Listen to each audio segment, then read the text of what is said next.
a significant period of scrutiny surrounding the household of the Duke and Duchess of Sussex reportedly began in early 2026, marked by an unsettling inquiry from Meghan's mother, Doria Ragland. Ms. Ragland is reported have posed a direct question regarding the characteristics of Archie and Lilibet, stating that she had not genuinely encountered them. This inquiry, delivered with a quiet air, reportedly caused a moment of stunned silence among those present. The expectation for a grandmother possess intimate knowledge of her grandchildren, including their memories, birthdays, laughter, and personal preferences, was notably unmet in this instance. According to individuals present, Ms. Ragland indicated that her inability to describe such details stemmed from never having truly spent time with the children. This particular statement, consisting of 10 words, is said to have revealed an unexpected discrepancy within the perceived family life of the Sussexes. If the individual closest Meghan in California, her own mother, had rarely engaged with the children, questions arose regarding who had and why Ms. Ragland appeared hesitant in her inquiry. This event in 2026 was identified as an initial indication that the public portrayal of Meghan and Harry's family life might not align with the reality within their Montezzi residence.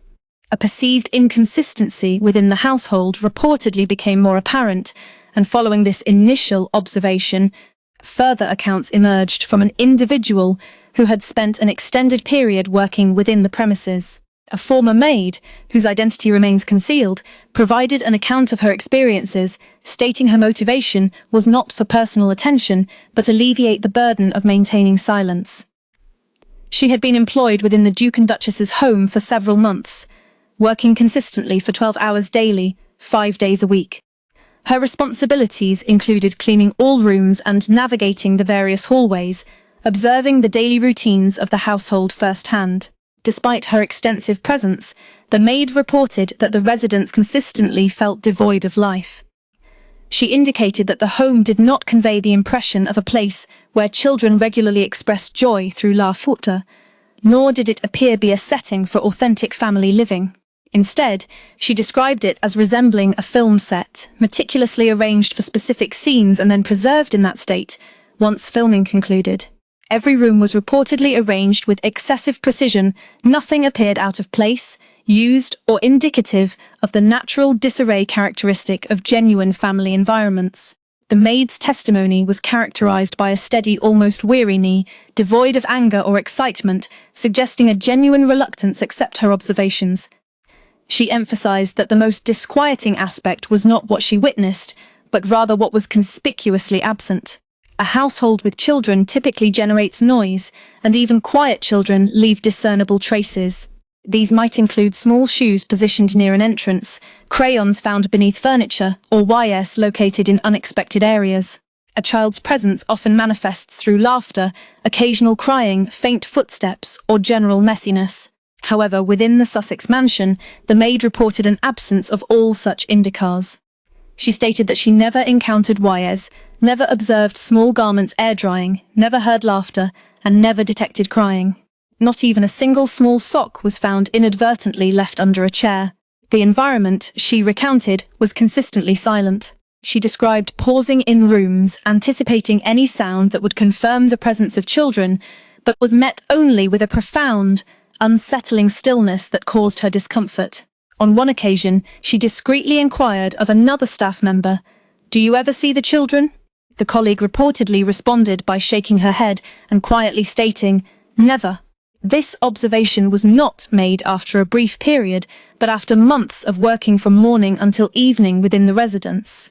While the public believed Archie and Lilibet were thriving within the estate, those employed inside, including cooks, cleaners, and daily staff, reported finding no tangible evidence of their presence. This pervasive sense of emptiness reportedly led the maid ponder the same question Ms. Ragland had raised in 2026, where were the children?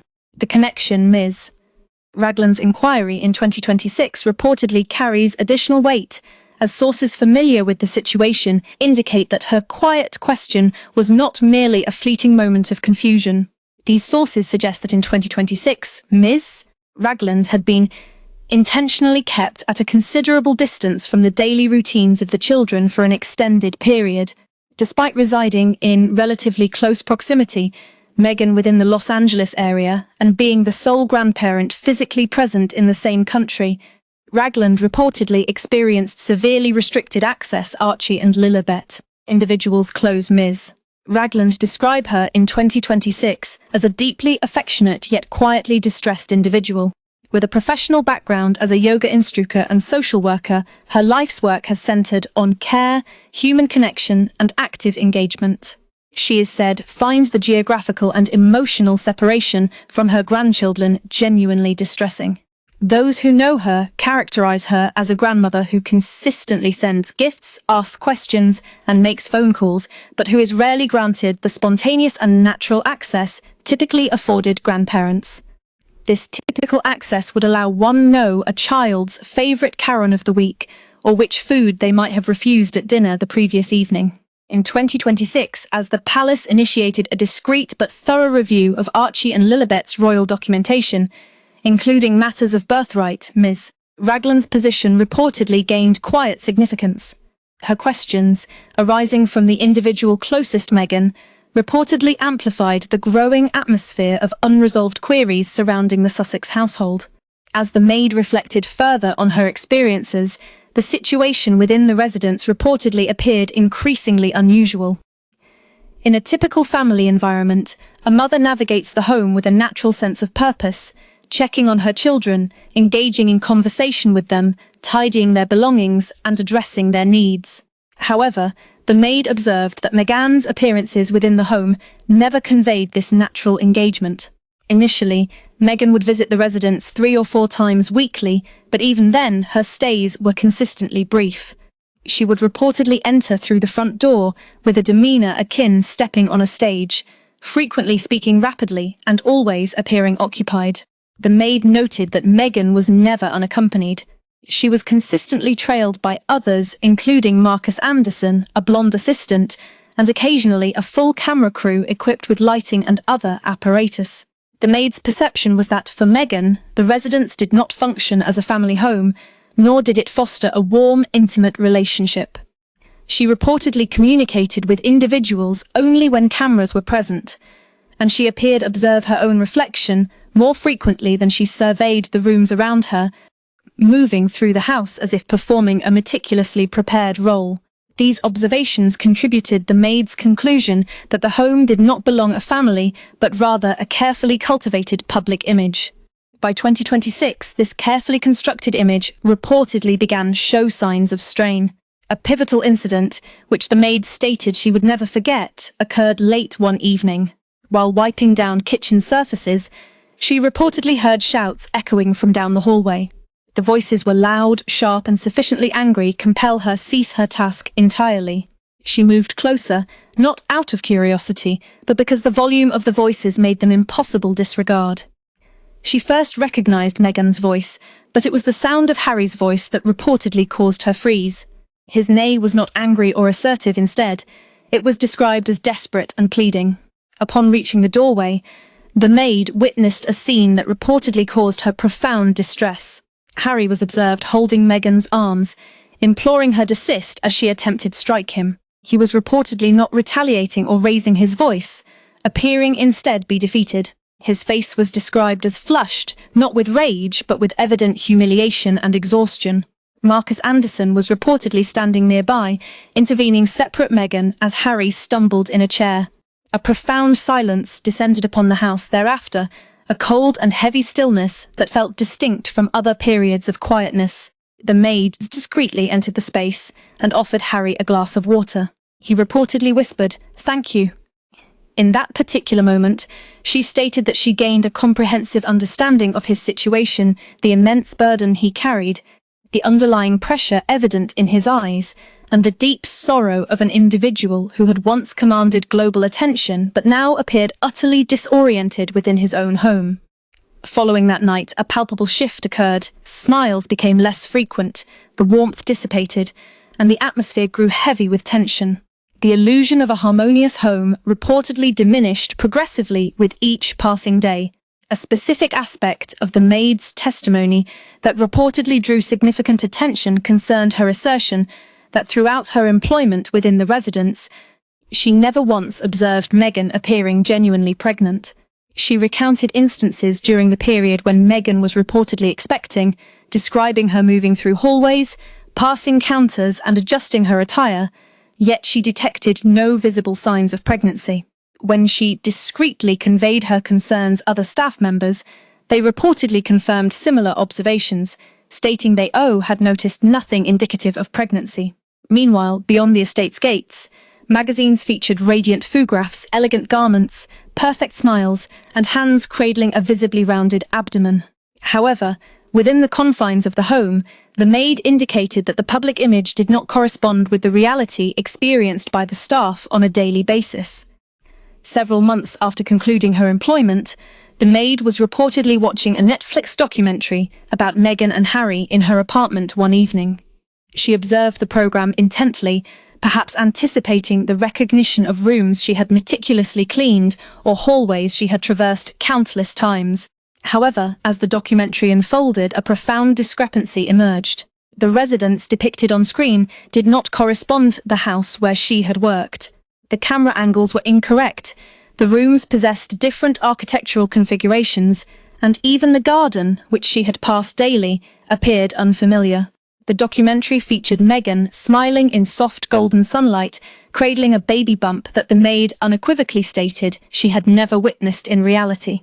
Scenes portrayed Meghan and Harry interacting with their children in a bright, cheerful garden, accompanied by the sounds of clucking chickens and children's laughter. Yet, the maid, these depictions felt alien and unfamiliar, akin observing acres portraying someone else's life within a different setting. She had personally maintained the actual garden and swept the area beneath the real chicken coop. However, she had never encountered the children in that location. The moments presented the public as intimate, heartfelt family scenes were recognized by her as footage filmed entirely elsewhere. This could have been a rented property or a meticulously arranged studio set, but it was definitively not the home she knew. This realization reportedly struck her forcefully, prompting the question, if the filmed content was not captured at their actual residence, what other aspects of their public narrative were also not authentic? This question reportedly persisted in her mind. In 2026, as the palace's formal review of the children's documentation quietly intensified, this query reportedly became a component of a much broader discussion. The maid consistently understood that Meghan and Harry maintained stringent control over their privacy. However, as her employment progressed, she increasingly perceived that the residence was not primarily designed to safeguard a family, but rather protect undisclosed information. Each morning before entering the premises, staff members were required to surrender their mobile phones. Security personnel conducted searches of their bags and pockets and scanned them for any devices capable of recording or capturing images. Within the house, surveillance cameras reportedly monitored the staff, not the children. The atmosphere was characterized by silence rather than laughter. The established regulations were strict and absolute: no photographs, no written notes, and no unauthorized communication with individuals outside the estate. She recalled an instance when a colleague simply photographed some flowers near the entrance. Within minutes, security personnel reportedly intervened, demanded the phone, and deleted the image. The atmosphere instantly became tense and unwelcoming. From that moment, the maid understood that the measures implemented were not solely about privacy, but fundamentally about control. As time progressed in 2026, she reportedly realized she was not alone in her observations. Quiet conversations occurred in hallways, kitchens, and laundry rooms. These discussions were never loud enough to alert security, but were conducted with a growing unease each week. Long-serving staff members within the house reportedly corroborated the maid's experiences. They admitted never having seen Archie or Lilibet. A woman responsible for laundry duties reportedly whispered, "There are no children's clothes wash." Another employee who managed grocery procurement quietly confessed, "I have never once bought baby food." Even the security guards, typically sick and reticent, reportedly confirmed they had never seen Archie or Lilibet. These individuals were not described as dramatic or intent on causing disruption, they were simply describing their daily realities. and notably, their daily experiences uniformly reflected an emptiness, quietness, and absence of any indication that two young children were residing within the premises. These converging accounts reportedly led a critical juncture in 2026. Miss Ragland, the children's grandmother, reportedly conveyed that she had never genuinely encountered them closely. A maid, who spent months within the residence, described finding a perfectly staged environment rather than an authentic family home. Rooms reportedly contained no whys, hallways were devoid of children's laughter, and days passed without the sound of small footsteps echoing through the mansion. The children's mother reportedly made infrequent appearances, consistently accompanied by assistants and camera crews. The father's sadness reportedly deepened with each passing week.